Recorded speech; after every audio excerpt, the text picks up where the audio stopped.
Bala Sulam asks us, how do we know that our generation has reached the days of the Messiah? That we can use our efforts to reveal the Creator, to reveal the upper world, to live in two worlds, reveal the force called the Messiah, the force that draws us out of this world into the spiritual world. How do we know that this time has come? By what means in our world can we see these signs? And he answers,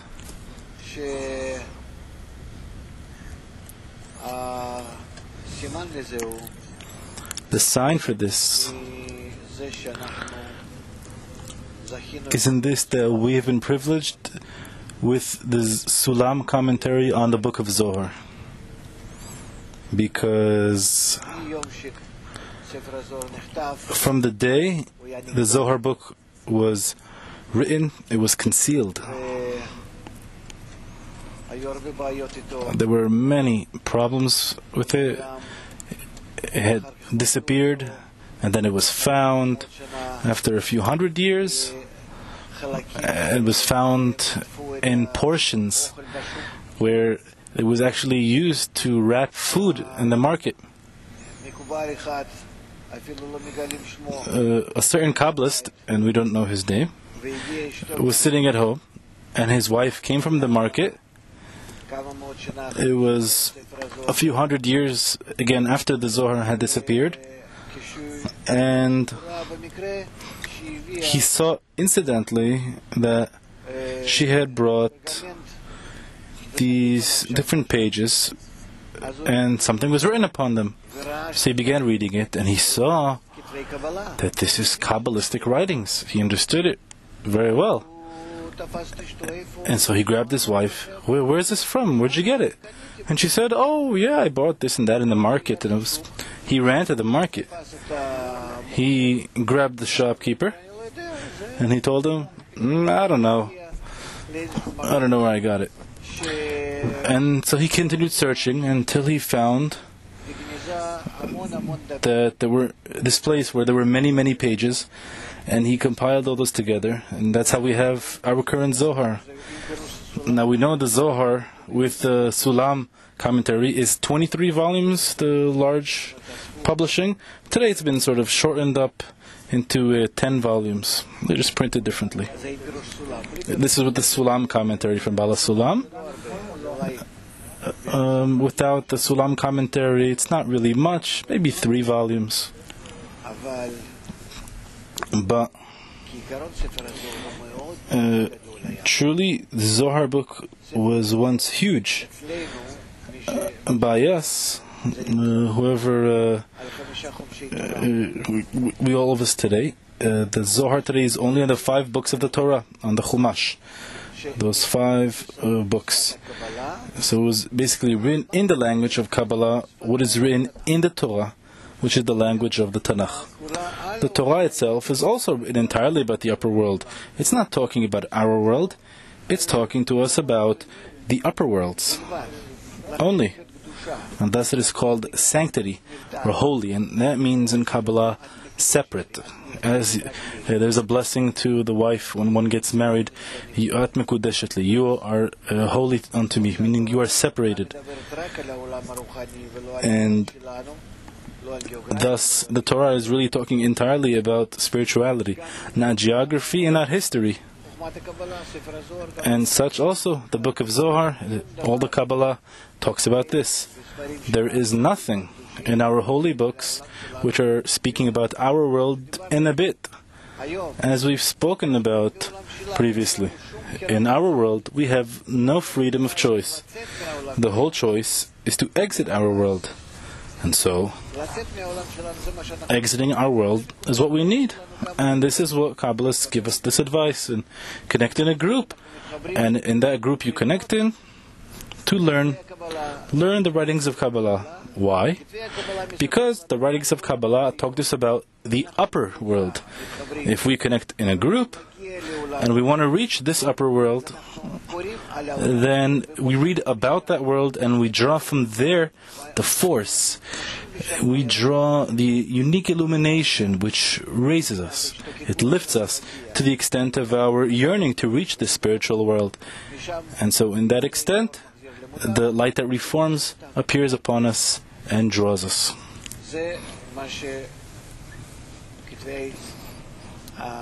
This is what the writings of Kabbalah and actually all the Kabbalistic scriptures and the Torah are speaking about, are meant for. The Kabbalists tell us that the scriptures that are written have different forces in them, different abilities to draw the light that reforms upon us, that same upper light which lifts us. The strongest light is in the writings of the wisdom of Kabbalah, which are written, meaning in the language of Kabbalah. From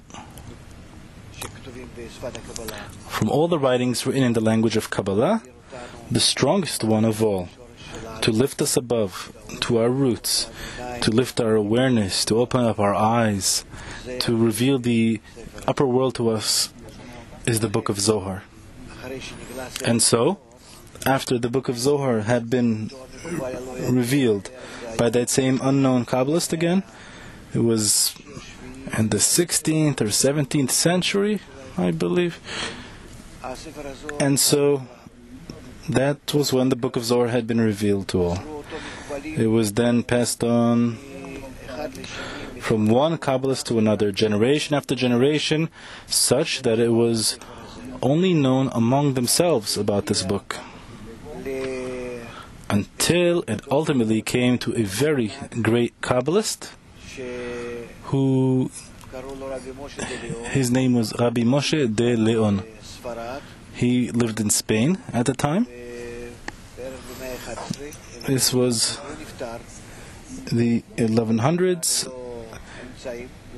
His wife was left without any means, not money or anything, and she sold his whole bookstore so she could have money.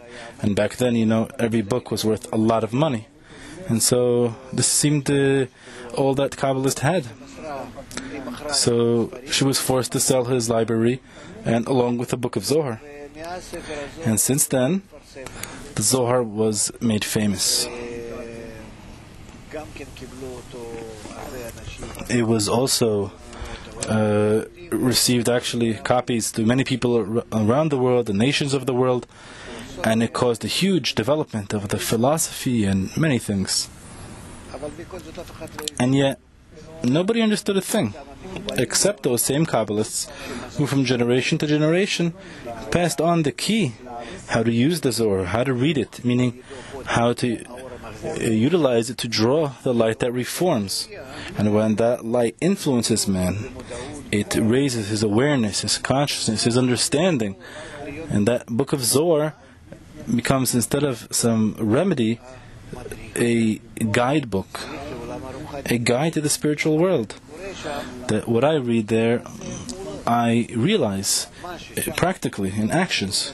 What is written there, I perform actions. What I see there is right before me. Because what is written there is simply revealed before my eyes.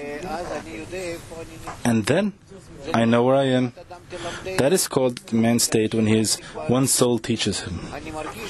Meaning that in my soul, I feel that same story of the Zohar, and I advance along with it.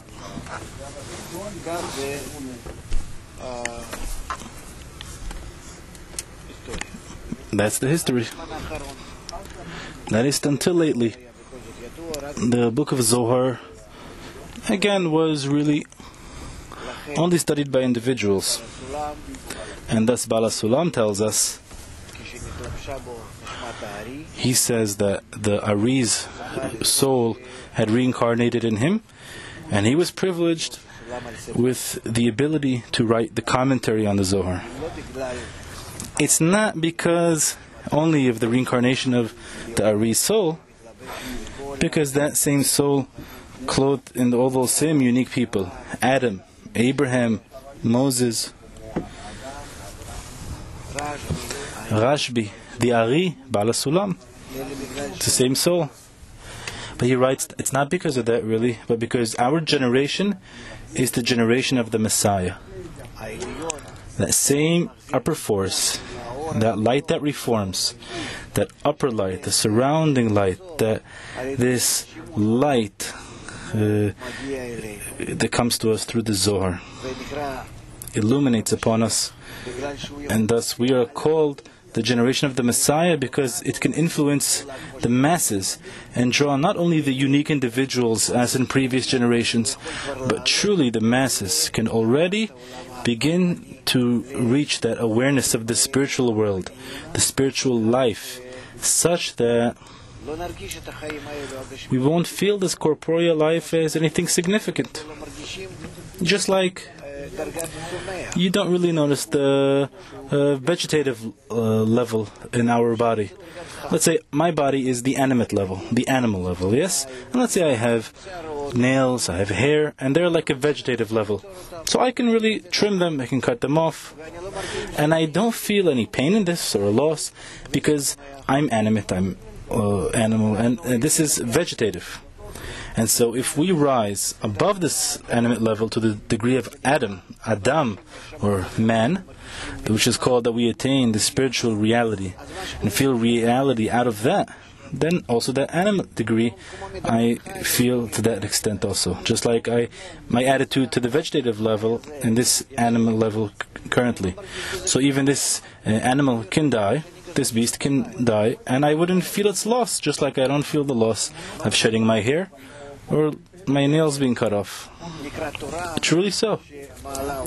Thus, it is called that it raises us to the degree of the neshama, the soul. And that is called to be freedom from the angel of death. Meaning, we are raised above the death of our body. And we don't feel that it disappears, that it is lost in any extent. When I asked my teacher, I was a young guy and he was quite old, I asked him, come on, how is this possible? He told me, it's just like, you go home at night, you take off your shirt, you throw it in the laundry. So, you leave this body and you are you, and the body is, you threw it out and that's it. And that's really how it is. This is what we really have to reach. We have to really reach much farther than this. But at the very least, this is what we can comprehend. All from the book of Zohar. And besides this, to yet higher degrees in which we feel a reality which is upper and whole, where we are all connected and tied together in one mechanism called Malchut of Ein Sof, and we see from one end of the world to the other end, and that is all before us. It all depends how we use that force of Zohar correctly. Bala Sulam says that if we use it correctly, no problem. The ball is in our hands. All is dependent upon us. And thus, it's a shame if we are capable, yes, to ascend to such a beautiful, sublime degree and not realize it and miss the chance. What do I need from this, yes? You were asked. One, work in a group, just like the same group of Rabbi Shimon and his students, who were 10 people. Each of them was a representative of a unique sphira, from Keter until Malchut, and thus they were able to write the book of Zohar, because in this representation of the 10 sphirot, they were able to reach the highest possible degree.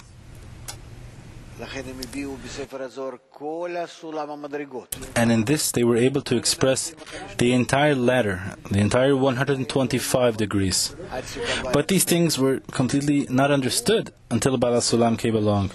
He arranged for us the commentary called the Sulam on the Zohar in such a manner that we would be able to approach the book, meaning we'd be able to penetrate it, be able to use it to draw those same lights which correct us. And really, that same direction of development is also in our world, even in babies. They want to develop. In this, they are also yearning to be great, to be adults. And they draw upon themselves that light. We don't know exactly because we don't see it. This is already in the fields of the forces of nature. They draw a force from a higher degree. Whatever a person is yearning for, he draws upon himself illumination from there. And that's how it works. It's the same by us. We have to make the effort to be somewhat similar to the friends of Rabbi Shimon, to that same company. Of course, to some extent, we truly cannot be like them. But we should desire this. It's like a baby or a small child who wants, with all his might, to be an adult. He doesn't care that he's not really capable, but he makes his effort, he does his best. And that's how we should try to be. That's one. On the other hand, we should learn this book they wrote because they were written for us. And the Zohar itself is written as such that after 2,000 years, this wisdom will be revealed to the youngest, and everyone will begin to use it. And it's truly, that is all written about our generation. And then we will truly enjoy this sublime light of the Zohar. It's a huge, huge light. It's a light coming to us from the head, the top of the world of Atzilut. And when it illuminates from there, it can correct anyone and all of us together. That light has no problem in this. It created us. It created us as a copy from Him, opposite from Him. That's who we are.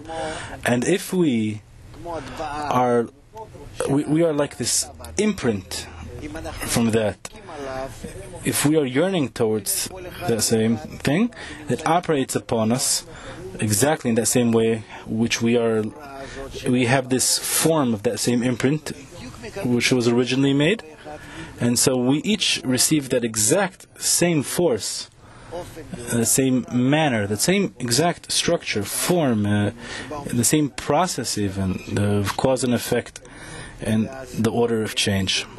Then we have no problem.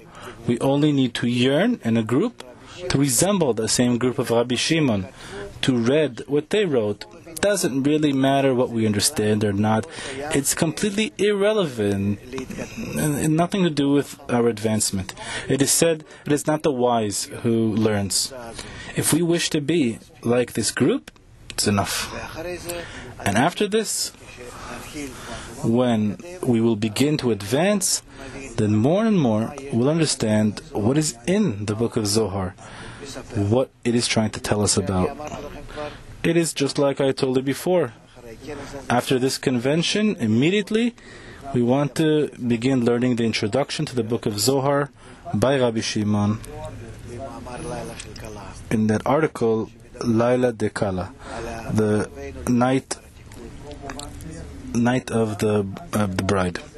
That's the translation, and we really want to try be on that same line.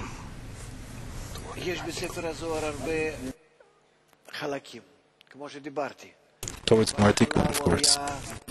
Now, as I said, in the beginning, it was written as a commentary on the 5 books of the Torah and the books of prophets and the writings, meaning the Zohar was originally written about everything.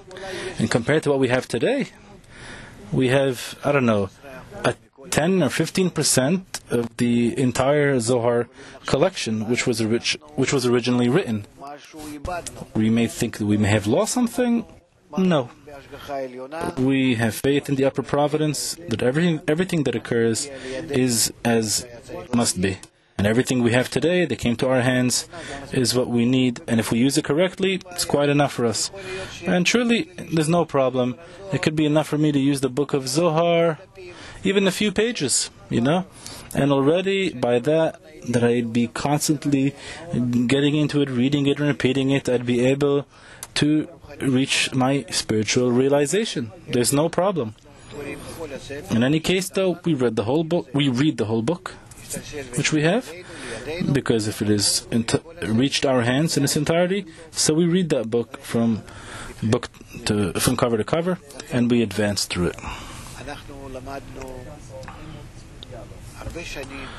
For many years, in our group, we have learned from the day it was founded till about a year ago.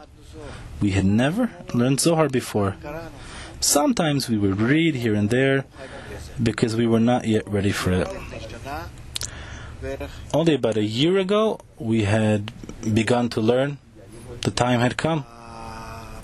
The main group reached a state that, yes, they're capable. And if there is already a core in that group ready for it, then everyone can connect with them. It doesn't matter what quantity here. This is a rule in all of humanity, that everything is built by pyramid. And if there is a group which can be as a head of that pyramid,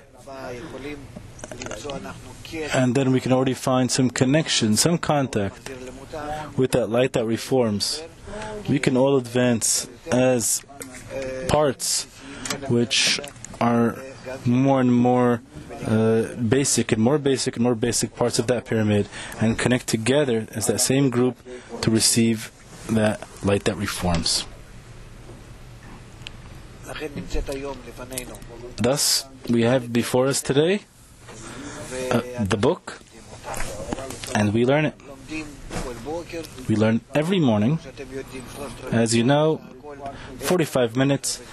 We don't have so much time beyond that because we have an obligation towards many other people all around the world. We must also learn. Despite that, of course, we don't need it so much for ourselves. We have Bala Sulam's articles and explain them again and again. All these articles of Matan Torah, Arvut, free choice, and more of this type. The peace. Well, of course, there's about 20-something articles from Bala Sulam. Then we have also the letters from Bala Sulam and Rabash. Despite that, we maybe today don't repeat it as much as we used to, because we have quite many people who are joining us. There's about 2,000 people in this convention who are new, who came for the first time.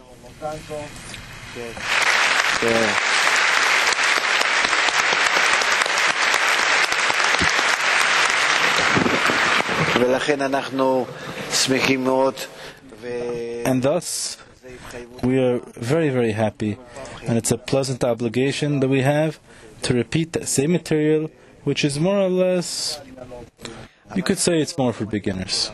But really, Zohar is good for anyone and everyone.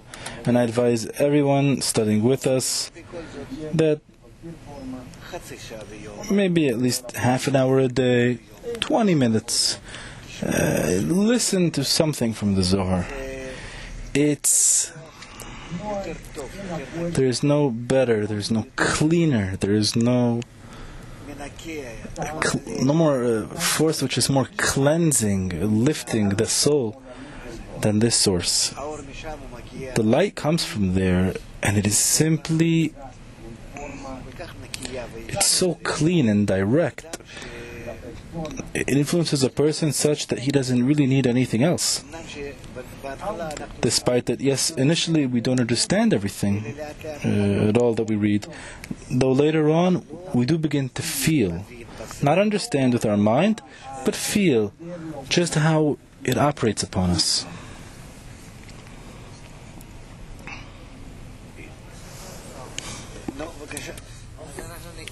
So we'll read, and we'll continue along that same topic, yeah? we'll read an excerpt of number 14 from portion Beshalach, when Pharaoh sent, the splitting of the Red Sea and the deer that must deliver. The Zohar, portion when Pharaoh sent, item 14. When Israel camped by the sea, they saw several multitudes, several soldiers, and several camps above and below, and they all gathered over Israel. In their plight, Israel began to pray. At that time, Israel saw adversity on all sides. The sea, with its mounting waves, was before them. Behind them were all the appointees, all the camps of Egypt, and above them were several slanderers. They began to cry out to the Creator. Item 182. Rabbi Shimon said, "There is a doe, a female deer, in the land, and the Creator does a lot for her. When she cries out, the Creator hears her plight and accepts her voice. And when the world needs mercy for water, she makes a sound, and the Creator hears her voice.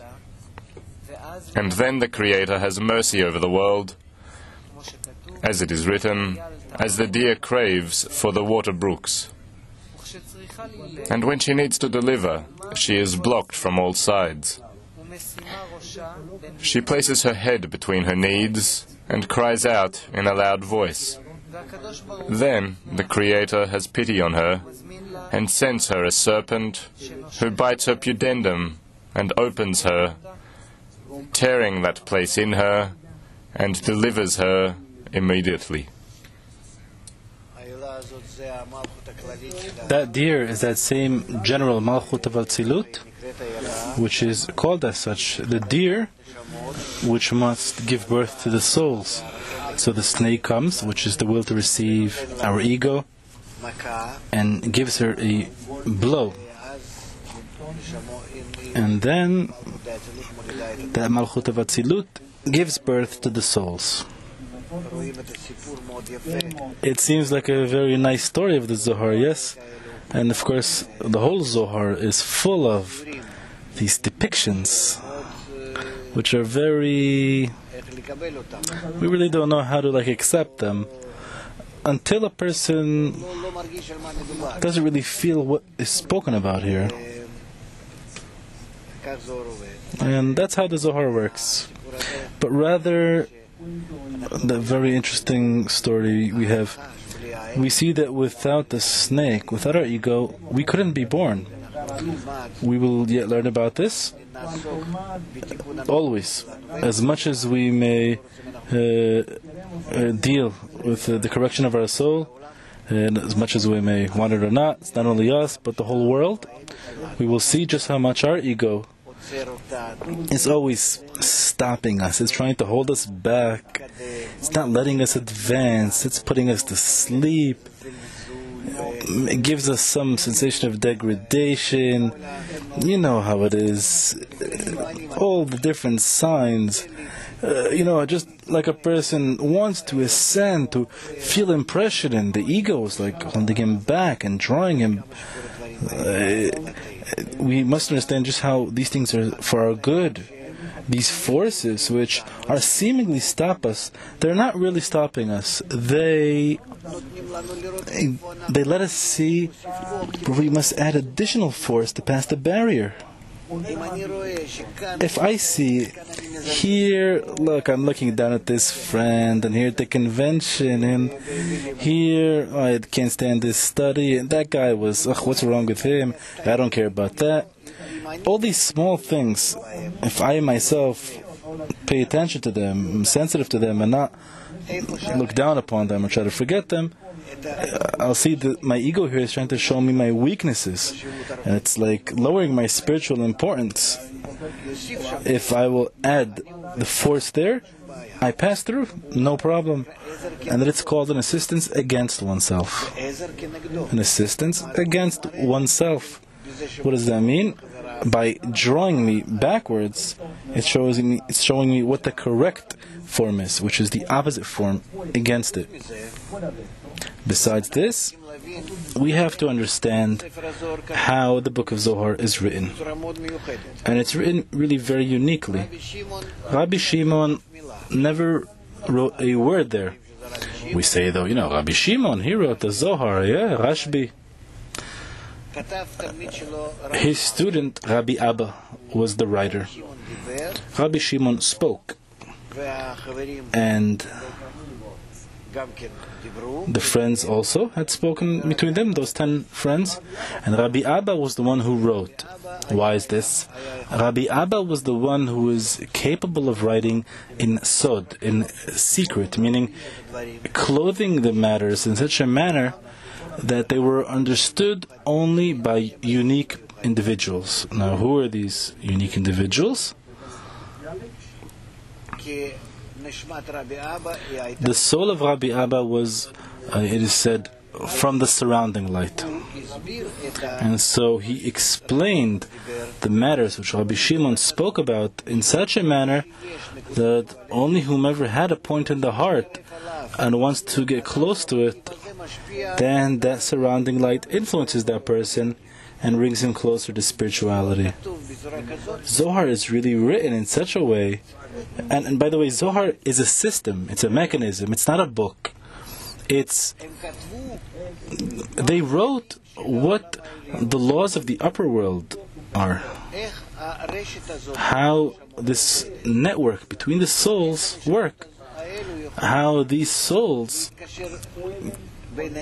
can connect between them more or less, in what manners, what forms, in order to reveal these manners of forms of godliness, the lights that would flow between them, because the Creator is called the general liveliness between the souls. We have their all, light, which passes between the souls, what's called Naran Chai. These are 5 different types of lights. They're called Naran Chai. And we have the collective, general force and awareness, which fills them, which fills that gap between the souls, which is called the Creator.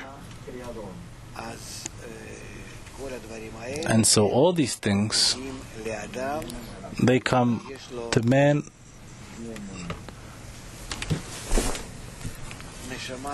who has a soul which is attributed to the surrounding light, the Or Mekif.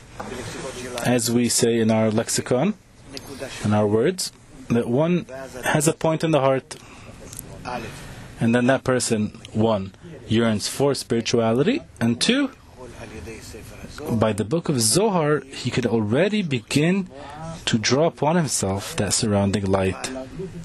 But on the condition that he is also in accordance, matching the same group that wrote the book of Zohar, because they had all expressed together their spiritual intensity together. Those 10 students, 10 friends, they sculpted this connection between them such that the light illuminating through them is called Zohar, which means Zira Ila'a, upper illumination. It's a unique light. And that Zira Ila'a, it influences us if we yearn for it. And so that's why we learn in a group, with intention, in order to attain that light that reforms, and thus that's how it reaches us. And such it is written. I have a passage here. Because Israel is destined to taste from the tree of life, which is the holy book of Zohar, and such by it they will exit the exile. We have many such verses like this, yes? Can you read something about the exaltedness about the Zohar? Rav Kook writes, quote number 1, Rav Kook, this point in time requires accelerated acquisition of the inner Torah. The book of Zohar breaks new paths and makes a highway in the desert. The Zohar and all its harvests are ready to open the doors of redemption. And the second quote we have here, the second excerpt from the book of Zohar itself, article Vayera, and the Lord appeared. When the days of Messiah approach, even infants in the world will find the secrets of the wisdom and know the ends and the calculations of redemption in them. At that time, it will be revealed to all, as it is written, "For then will I turn to the peoples a pure language." What is then, when the assembly of Israel rises from the dust, and the Creator raises her? Then will I turn to the peoples a pure language, that they may all call upon the name of the Lord, to serve Him with one consent. But when we began to learn the Zohar, we saw just how difficult it was. First of all, the book itself was written in Aramaic originally. There's a lot of mixture of words in there also, from foreign languages really, because it was written in a time where the Jews were using Aramaic, Hebrew, Greek. There's actually a lot of Greek words in there. And so it seems to be difficult to learn this. And we had seen that other than maybe a small collection of people today, it's very difficult to read the book of Zohar. And by the way, the Aramaic of the book of Zohar is not the same Aramaic as we have, let's say, in the Talmud, which many Jews and even non-Jews learn today. The Gemara, the Talmud, we see a lot of people reading those books, and they're written in Aramaic. And the Zohar, those people could not understand. Its Aramaic is quite different. And such, we saw that we have to take another step forward towards the audience, so they will at least have some ability to read and enjoy that same light that reforms, that in some manner to be able to read it. We're not even talking about understanding. We're talking about this if the Zohar is a remedy. Is there a verse here about remedy? The 9th excerpt in our study material says this: "The language of the Zohar remedies the soul even when one does not understand what it says at all. It is similar to one who enters a perfumery. Even when he does not take a thing, he still absorbs the fragrance." That was in the book Degel Machane Ephraim, the banner of the camp of Ephraim, by Rabbi Moshe Chaim Ephraim of Sudikov.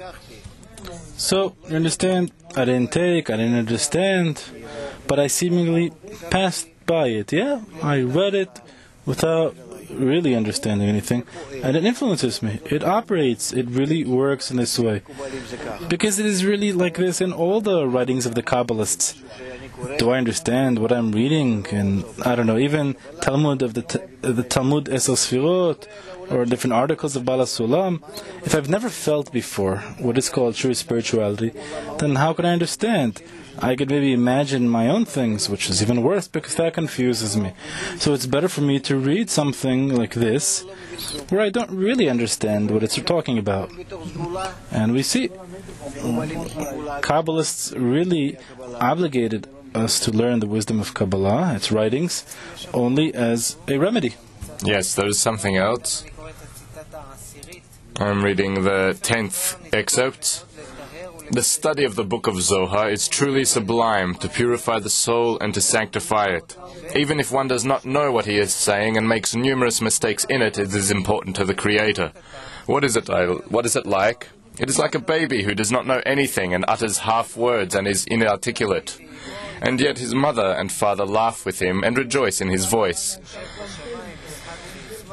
Similarly, the Creator laughs and rejoices when a man of Israel has affection for the Torah and wishes to learn, but his mind does not attain, or he has no one to teach him, and he learns when he knows. He certainly gives contentment to the Creator and is rewarded."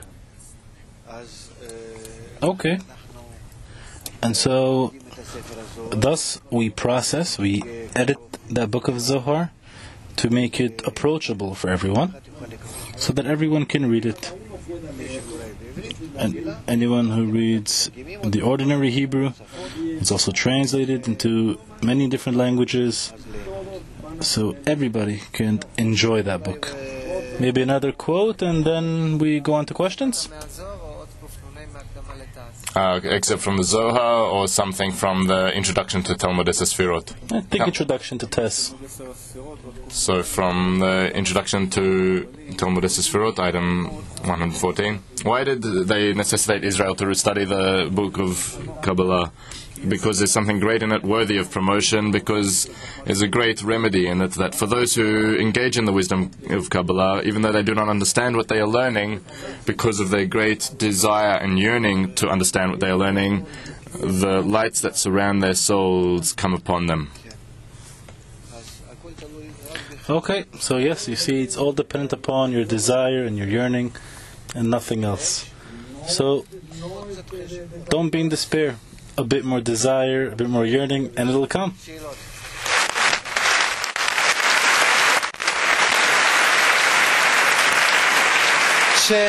Questions. Everyone who has a question is invited to come to the questions place. Another thing about this book here, we've just published, called we're opening the Zohar. This will be one of the first of our series of Zohar for all.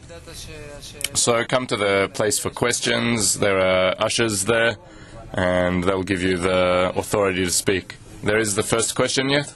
Please.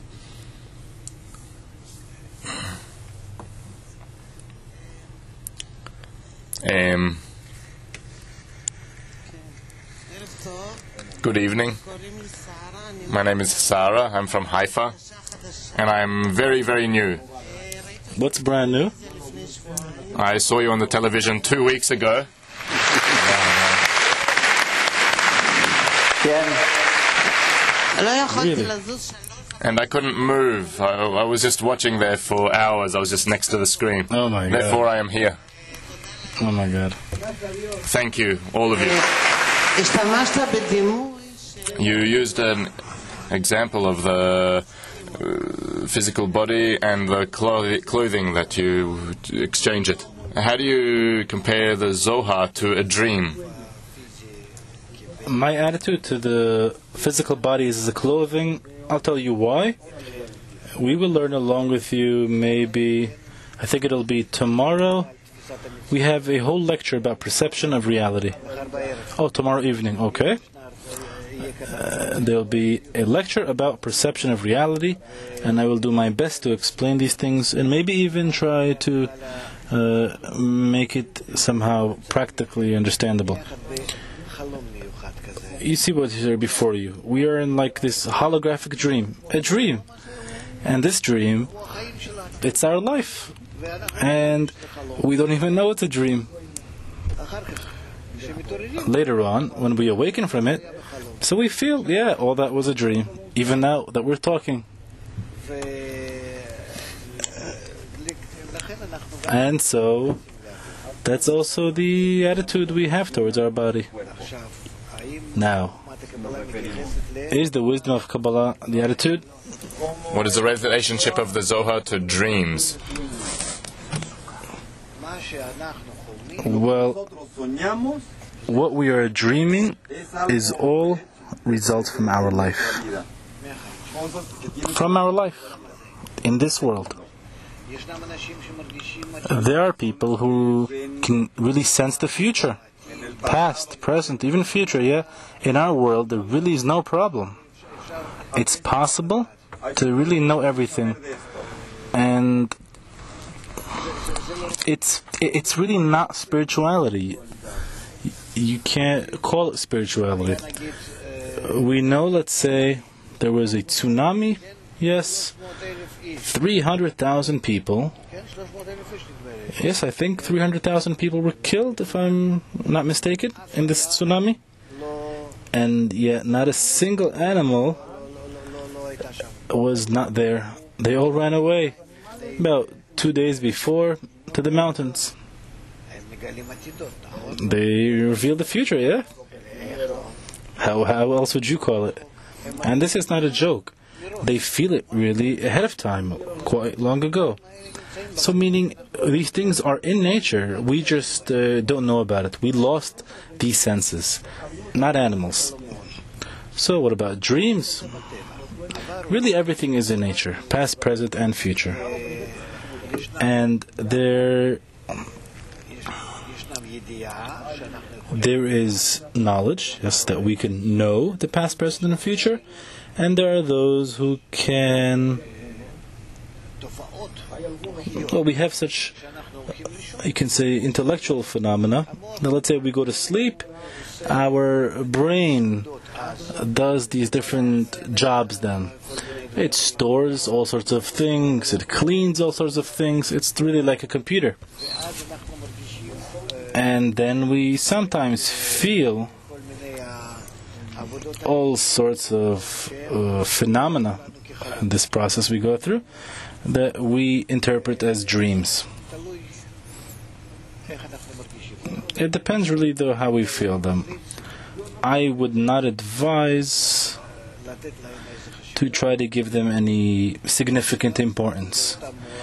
Usually, actually, it's the same events that we go through during the day, just that when we are unconscious, not clearly conscious, so all this information has an opportunity to connect and associate between themselves in many different manners and other things, because they become processed from this raw form into something else.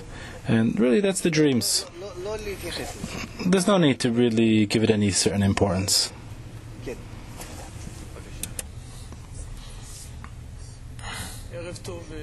Good evening, Rav and B'nai Baruch. My name is Igal. I'm studying at Hadera, at the college there.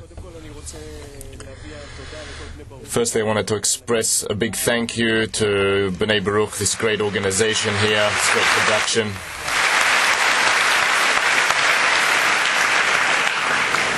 I wanted to read an excerpt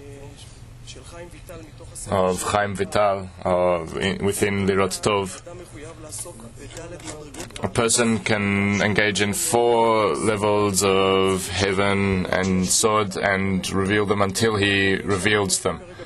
And now I know that we are in a different stage, a different period after all these things have disappeared. But in any case, I wanted to know if we have to incarnate so much to learn the Pshat and the Remez. Do we need to learn that in order to reach the end of correction? We have to reach what's called Pshat, simplicity. In the meantime, we begin studying the Sod, or secret. That means I'm learning and I don't understand the thing. It's a secret for me, with respect to me. Later on, it'll become a bit clearer to me. And it will be as a remez, or hint. After that, let's do this.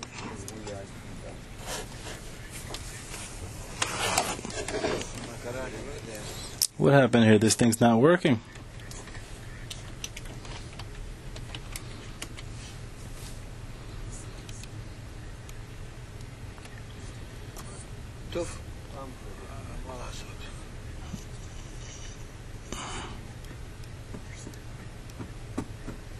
Needed, maybe.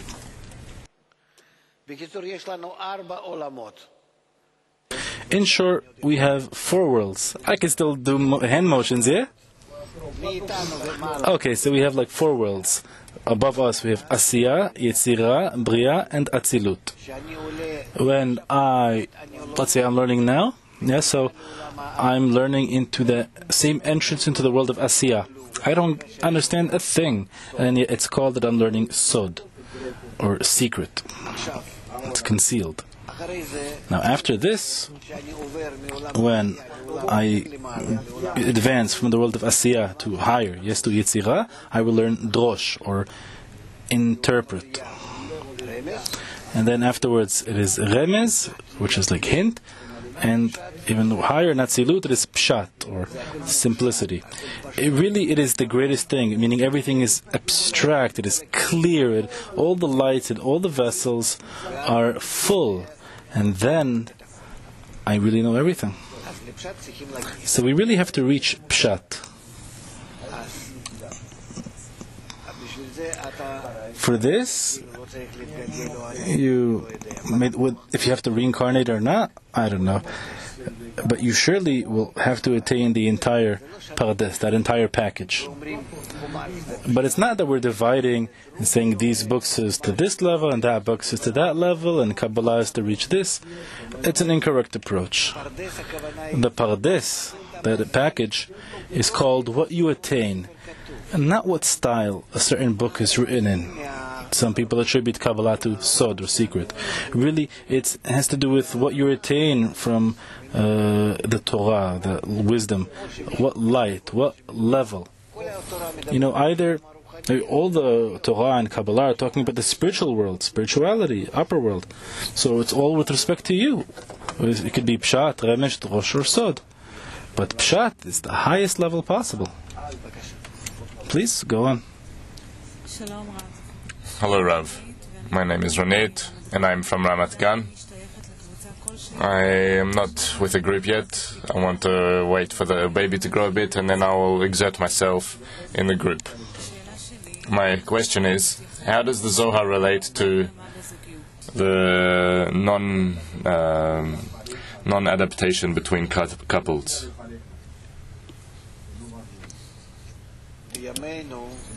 In our days, relationships are quite a problem. Because our generation,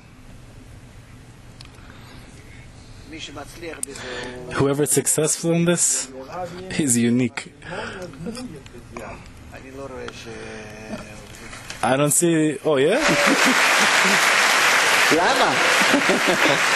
Why?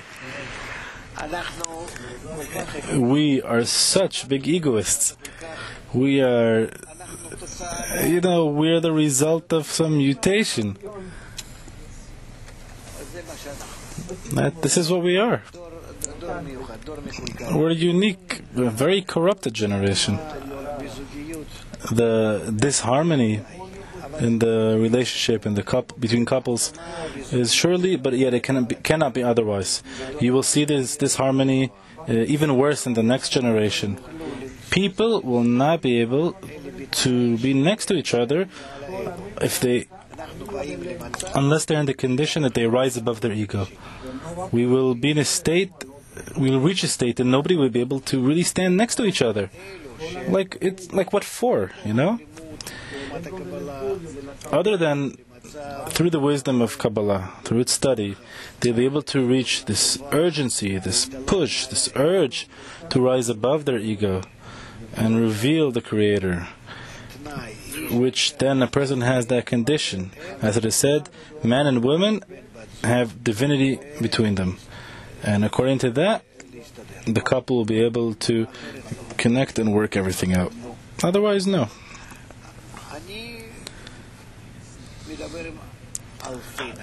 I really talk with maybe thousands of women and men, and I hear from women as well, why should we get married? I don't want to be married. And I look at them, and I don't know what to tell them, but this is what's happening. The ego is increasing, and that's how it is. She just doesn't want to. So, I think from day to day, from year to year, it will actually be a more serious and bigger problem. We won't be able to do anything about this directly, other than corrections. You maybe think that people will try this way, that. It will only work on the condition that there is a higher goal than the mutual life, even children. There must be a higher goal. And then they will be able to put up with each other, to stand each other. Not only that, yet to reach the goal of even loving each other, to the extent, again, that the goal is important to them. That's it.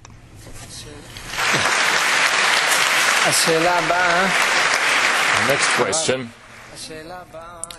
For the next question, they brought me a note from a group of many friends who want to ask like this. We coming to the end of the first day of the convention, and there's going to be a cultural evening. Oh, yeah. Now, we talked about the force of the Book of Zohar that can make us into a group. You explained that. Now, how can we use this cultural evening that we have now for our maximal spiritual development?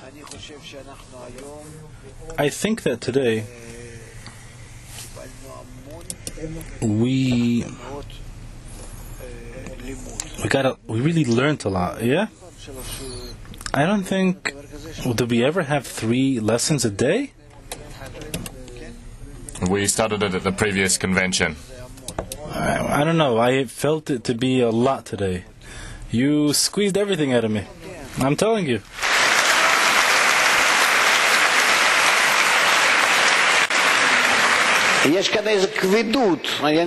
There's like a heaviness here, yeah? You feel it? You guys are like sponges. Everything is... I feel everything that comes out of me just disappears. It's like being sucked out of me. And that's good. What do we lack? I'll tell you what. We lack to burst out a bit.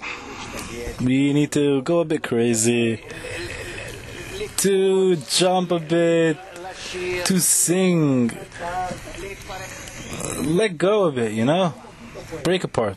This is an obligation. I don't know what.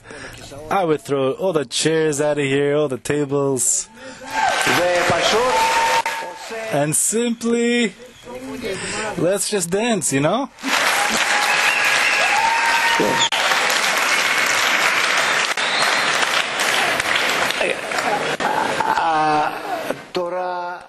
The Torah cannot enter if not in happiness. And we are still in some heaviness, yeah? We're taking everything a bit too hard. We have to uplift, we have to ascend, we have to let our heart open up, to let our soul open. We just have to throw this heaviness out. We have to be lighter. This is what we lack. This resemblance to the light is what we need. Deal? Let's see you guys. Come on.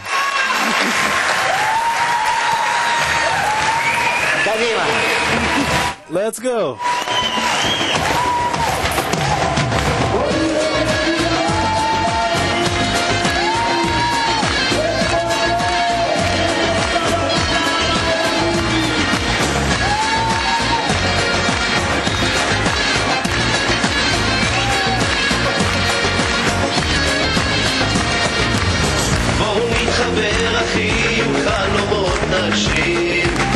בואו נתחבר אחים, נפחד השחקים. בואו נתחבר אחים, חלומות נגשים. בואו נתחבר אחים, נפחד השחקים. יד ביד יהיה נחמד, נרחיק את המעגל. כל הילדים חיוך על הפנים, כולם בלב אחד. יום הולך ויום בא, הקרבה נשאר.